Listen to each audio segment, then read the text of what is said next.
stropic form is a type of musical structure in which the same melody is repeated for each verse or stanza of the music without significant variation.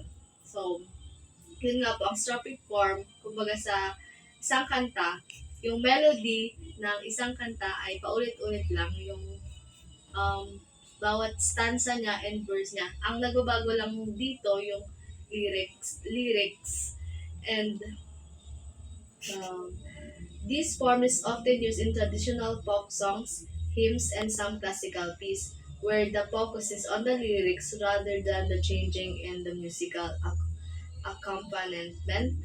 A well-known example of stropic form is the song Amazing Grace, and isa pang example ng stropic form is yung Bahay Kubo.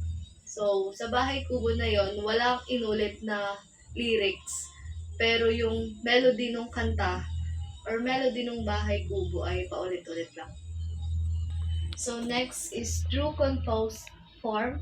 In music is a structure where new music is composed for each sections of the lyrics without repetitions of the large musical sections. So, kabaliktaran lang to ng stropic form. Kung sa stropic form, ang melody ng kanta ay paulit-ulit at yung lyrics lang yung nagbabago. Dito naman yung melody and yung lyrics ng isang kanta ay hindi inuulit. Ibig sabihin, lahat ng ng section ng ay lahat ng melody man or lyrics ng isang kanta ay pabago-bago. So, ang example nito ay In Dreams by Roy Orbison.